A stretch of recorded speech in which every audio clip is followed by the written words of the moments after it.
So I'm in a bit of trouble with my parents right now, and they're blaming me for everything that has happened. But I really just don't understand why they're doing that. This all started during my divorce a couple of weeks ago. Gary, 29, male, my husband, and I, 33, female, got married 2 years ago. We had been together for almost 3 years before that, and I thought that he was my soulmate. That is literally how sure I was of him. He and I had met at a bar, and he was the one who asked me out. He was a nice guy, sweet and everything. He was also pretty good looking, and I fell for him. I fell hard. He was working a corporate job at the time, your typical 9 to 5, and he would constantly tell me that he was not happy about it. He said that he wanted to start his own event management business, and for that, he needed capital and support.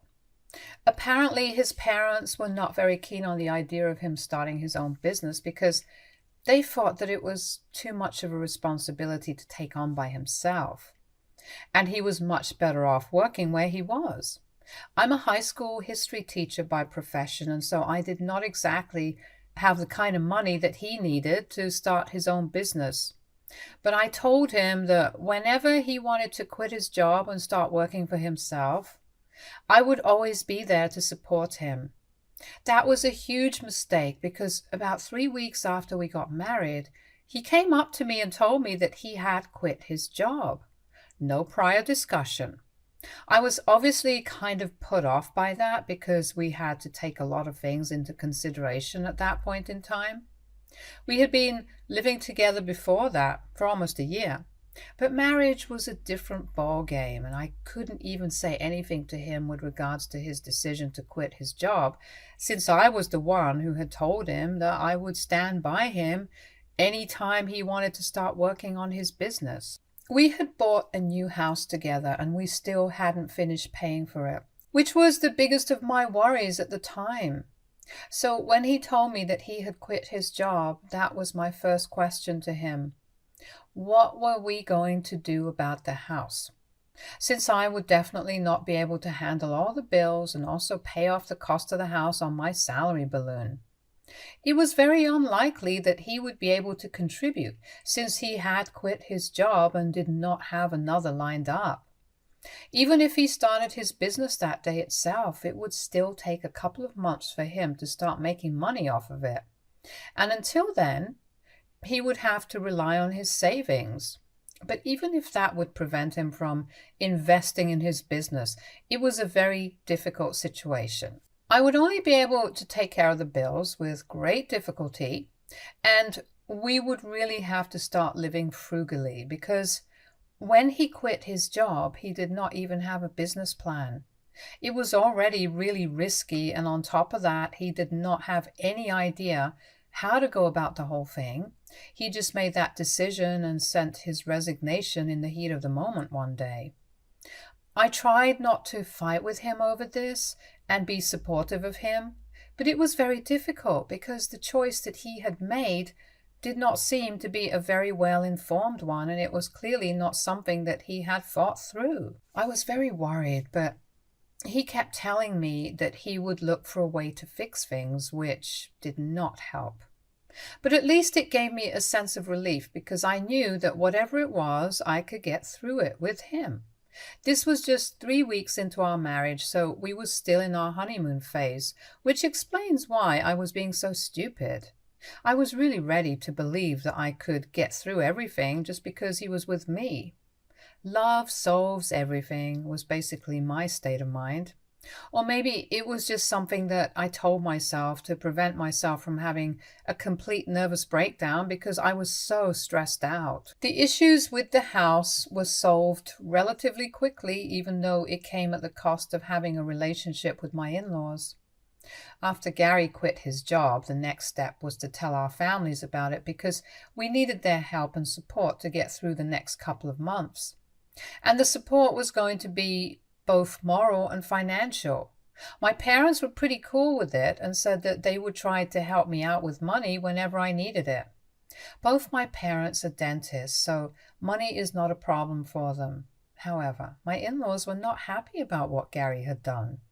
The day that we went over to their house to tell them that he had quit his job and was going to start a business of his own, they got into a huge fight.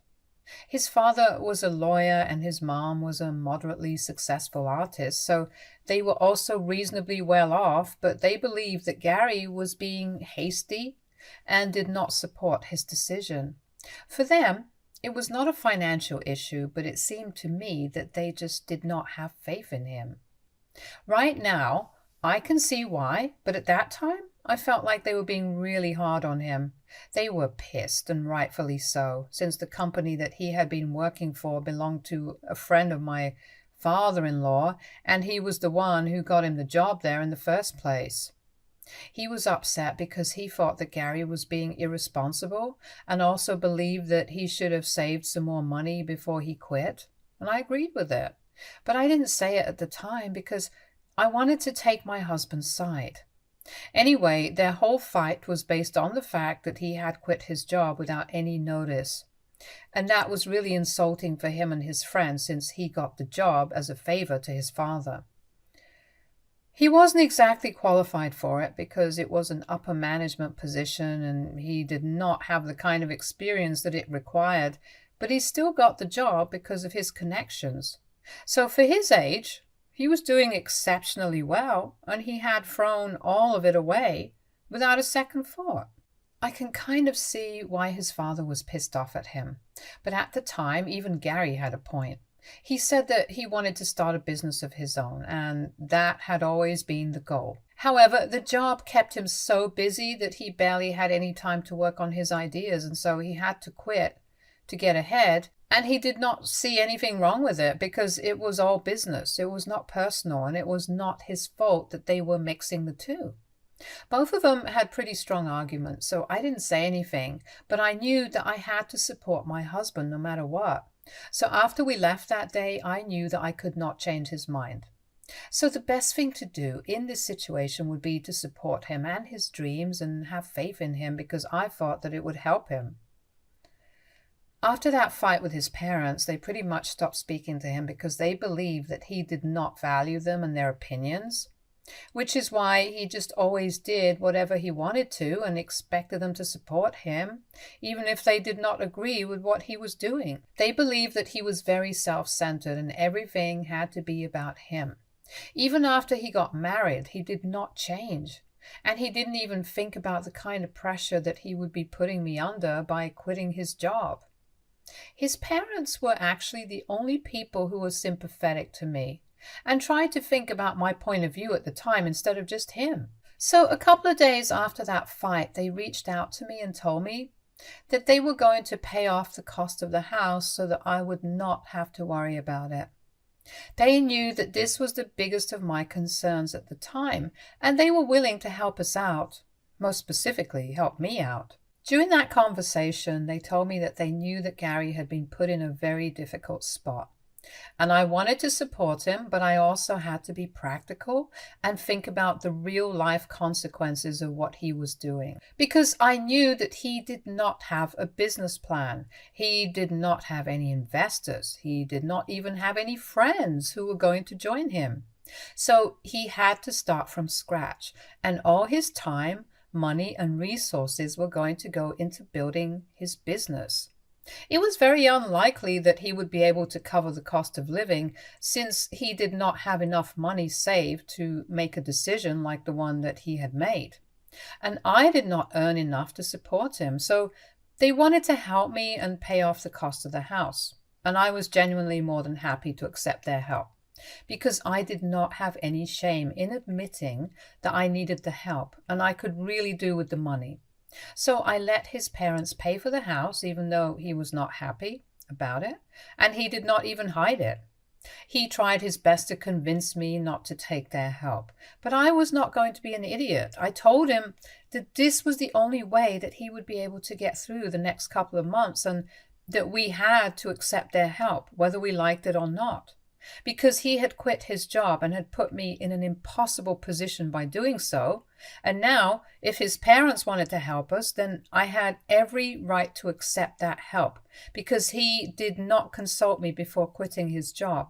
So I did not have to consult him before doing this. I thought I was being more than fair, and after a while he decided not to argue with me because I had made it very clear that this was my final decision and I was not going to entertain any more arguments about it. I did not have any idea how that was going to backfire because I really did not have any time to worry about any of that. I got so busy after that. Gary started working on a business model and I had to go out to work every day because now the pressure of earning more was on me. When both of us were earning, we used to split everything equally between us because I did not want to rely on a man, even if it was my own boyfriend or husband. That was something that was very important to me, and it was non-negotiable. I was well aware of the fact that he made almost twice the amount that I earned, but I did not care because I wanted the satisfaction of knowing that I was paying for myself and I was not a burden on him. He also never offered to contribute more instead of me. I'm not complaining, but I just thought that I would mention it since we were talking about this. But after he quit his job, I had to work twice as hard, and I even took up a tutoring job to make some extra cash on the side so that I would not have to rely on my parents or ask somebody else for money. I wanted to be able to do it all on my own because even the thought of having to ask somebody for money made me uneasy. So I did my best to keep everything running, but I had this feeling that he was not doing the same. Every time that I would come back home from school and get ready to conduct online classes for my tutoring job, I would only see him either scrolling on his phone or watching something on TV. Earlier, I would just assume that maybe he got his work done when I was at school, but months passed and there was no progress, so I started to suspect that maybe he was not doing anything at home and just lazing around while I worked as hard as I could to bring home some money so that we would not have to rely on anybody else. I was honestly very unhappy about the way things were going, but I never said anything for the first couple of months because I knew that he needed somebody to have faith in him, and I wanted to be that person for him.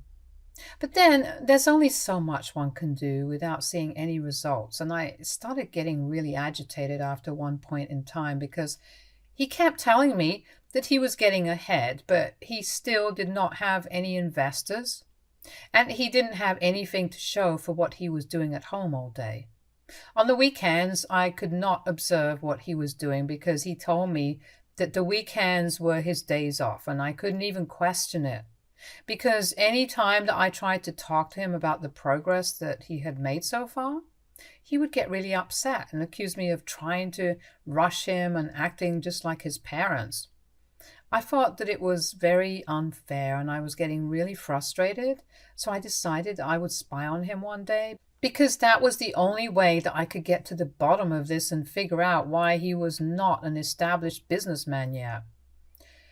So, a couple of weeks ago, before I filed for the divorce, I decided to act like I was leaving for work.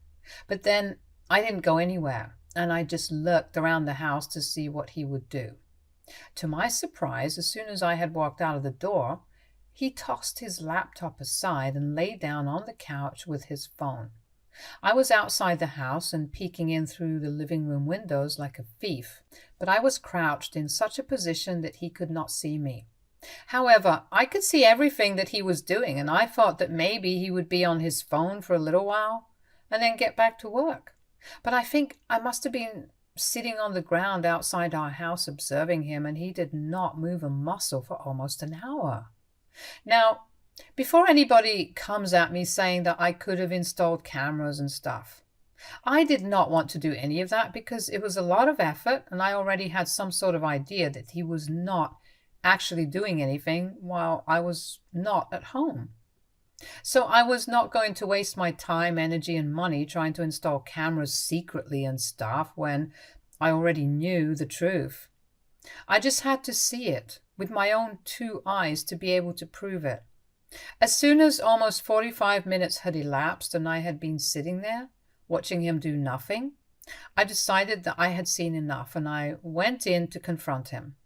I was furious, and I was also in a lot of pain from sitting in an awkward position for that amount of time. So as soon as that was in there, I walked up to him and in a fit of anger, I snatched his phone and smashed it to the ground. I should not have done that, but I was just so angry that I couldn't help it and I had to let it out somehow. So that's what I did. He was too shocked to use anything, and after I had thrown his phone, I started yelling at him and really let everything out of my system because I was so frustrated that he was doing this to me for months without any remorse. Just to remind you guys, I had been working 2 jobs to be able to sustain our lifestyle without having to borrow money. And here he was, promising me that he was getting ahead and making progress, but it was all rubbish. Because he was just doing nothing sitting at home. The least he could have done was at least do the household chores, but he didn't even do that. And the responsibility of keeping the house clean and stuff also came to me. I don't think I can explain in words how angry I was feeling at that moment. All the anger and resentment bubbled up to the surface, and I just couldn't stop screaming at him until I had let it all out. After I was done talking, he had the audacity to ask me if I had been spying on him and told me that it was a violation of his privacy just to show how much I did not trust him. Then he tried to lie to me again and said that he was just taking a much-needed day off from work, and so I told him that if this was one day off from work and I had caught him on that day, then surely he would have something to show for all the other times that he had been working, and I demanded that he show me at least something. And then he started fumbling, so I knew that he had been lying. I told him to get out because I didn't even want to see him, and he started coming up with excuses for his behavior, saying that he was just really struggling with work. And so he had been trying to relax a little, hoping that it would help him recoup. But honestly, I did not care about his struggles at the time because he had not cared about mine, and I was just so pissed off that I didn't even want to speak to him. After that fight, he left to live with his friend, and I stayed and filed for divorce the very next day. And I think that was the point where everything started going wrong because he did not take my decision well and started spreading very nasty rumors about me. He started telling people that the reason I did not want to be with him anymore was because I was a gold digger. And as soon as I had realized that he did not have money anymore, I was out. Apparently, I had only married him when he was working in a good position, but when he quit that job, I was not happy about it and did not want to support him, which was obviously untrue. And yet people choose to believe it, showing me their true colors. And the only reason that I had stayed with him after he quit his job was because I was hoping that I would stand to gain a lot from when he actually started his business, but he was not able to do so because I made him pay all the bills, even though he had no source of money and was essentially unemployed. He was spreading all these lies about me, and people were actually buying it. I couldn't even prove that he would sit at home and do nothing all day because I didn't record it, and I kind of regret it now, but at the time, it didn't seem that important, and I was obviously not going to post or send people proof of the fact that I was paying all the bills because that was overkill. However, the worst part was that a couple of weeks ago, my parents contacted me and told me that they were very disappointed in me because they had not expected such things from me. I had told them about the divorce before, and at the time they had believed me, but after listening to Gary, they had chosen to believe him instead of me, their own daughter. I was dumbstruck by the way that they had decided to flip over to the other side, and I was so hurt that I didn't even bother to try and fix my relationship. The second that they told me that they were disappointed in me and were believing him over me, I was done with them because I had nothing more to say. I learned from a couple of people that they had even gone to the extent of letting him live with them because they did not think it was appropriate for him to live with his friend when, according to them, it was my fault that he was suffering like this. I cut them out of my life after that because they had really let me down. I always knew that they had a soft corner for Gary because he was the son that they never had. But this was taking things way too far, and I couldn't believe it. I had half a mind to be really petty and get back in touch with my in-laws, but that would just be childish and unnecessary trouble for all of us, so I didn't do that. But I stopped speaking to my parents, and I decided that the most appropriate punishment for them would be to let them live with Gary and find out for themselves exactly why I had filed for divorce from the guy. And I was pretty sure that he would show his true colors in no time, and I was right. A couple of days ago, I received a call from my mother, and she was hysterical. She was crying like somebody had died, and I could hear my father screaming in the background. I waited for them to calm down so they could tell me exactly what the problem was, because they had called me after a really long time, and I was sure that something had gone wrong because of the way that they were acting. So about 3 minutes into the phone call, my mother finally stopped crying and told me that Gary had made a fool out of them and had stolen $25,000 from them and made a run for it. And now they could not track him down, and there was no way to contact him because he had blocked them in every possible way. I couldn't even fathom how that could happen. So I told them to tell me the entire story because nothing made sense, and that kind of money was a huge amount. So it was crazy that he had even been able to steal that because, as far as I knew, he was not technically proficient enough to do it digitally, so it must have been a cash transaction. And I don't know why my parents would have that kind of cash just lying around in the house for him to get his hands on. So then my father told me that about a week ago, Gary had requested them to let him borrow some money that he would return within a month because he needed to clear some debts and it was sort of an emergency. And they gave him the money because they wanted to compensate for everything that I was putting him through. We were going through a divorce and he had to pay for a lawyer as well, and he was losing out on a lot of money for that. So my parents felt obliged to make up for it, and they gave him the money. I really can't imagine how two grown-up people could be so stupid, but yeah, that's how he got the money. And he left in the middle of the night without any explanation. And even after that, my parents were still holding out hope that he would contact them, but it started seeming less and less likely after he blocked them when they tried to reach out to him about when he would be back. They told me that he was nowhere to be found, and I was the only person who could help them because they knew that I was going to meet him soon enough. I didn't know what to say to them because this was their own fault, and I couldn't do anything to help it. I knew that I would be meeting him this week for our mediation sessions, but I was not going to talk to him about this because technically it was not even stealing if you consider the fact that they had willingly given him the money to help him out, and he had just chosen to run away with it. They did not even have any contract that said that he was obliged to return the money to them.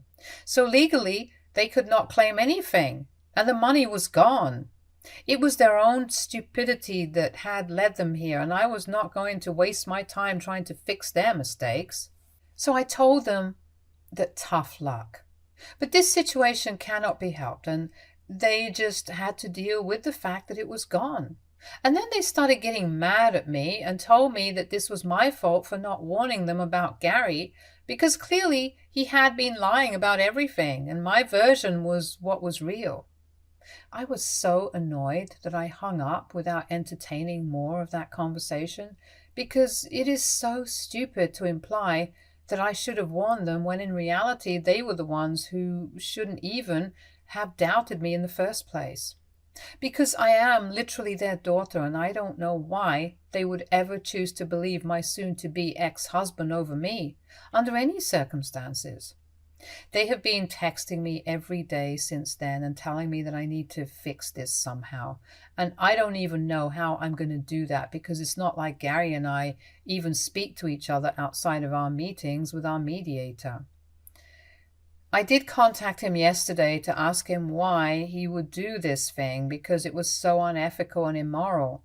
It felt out of character even for him, and he told me that I had taken money from his parents for the house so I could treat this as payback, which doesn't even make sense because both of us lived in that house, but that money was just for him. So I gave up trying to talk to him because he would do anything it took to make me look bad. I feel like a horrible daughter, but I don't know what to do anymore. AITA for not trying to talk to my parents after they chose to believe my soon-to-be ex-husband's side of the story over mine. Update 1. Hi everybody. After going through the comments on my original post, I have decided to block my parents for the time being because every text that I receive from them makes me feel very guilty, and I know that I shouldn't feel that way because they did this to themselves and I was not responsible for it. But I am a human being and I still do feel things even though I'm not supposed to. So I think it's best to just block them right now and deal with it later when I have the bandwidth to manage the situation. Thank you so much for all the advice and support. I really needed that to get through this week because I had to meet that jackal of a man yesterday. And it was all I could do not to punch him in the face because he looked so smug and pleased with himself. I don't even know how he lives with himself after the things that he has done, or how I even fell in love with this guy ever. Update 2. Hello people. A lot of time has passed and I am no longer in touch with my parents. Even though I tried to fix my relationship with them and talk to them a couple of weeks after I had blocked them, they were not open to it and told me to get lost when I visited them. So that was pretty heartbreaking for me, but that's how it is and I can't help it. At least things are better for me on the divorce front because I got to keep the house and everything else, and I'm just waiting for the divorce to be officially finalized so that I can breathe. Things have been very difficult for me for the past few months and I can't wait for this to be over. Update 3. I'm officially a divorced woman now and I could not be happier about it. I decided to sell the house and move into a smaller apartment so it would be easier for me.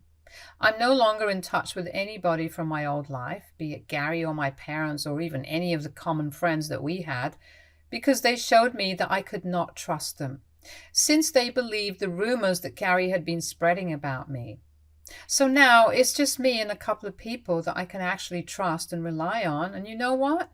I'm happy with this life because it's much better than before now. Stay tuned for more stories from Our Girl Relationships.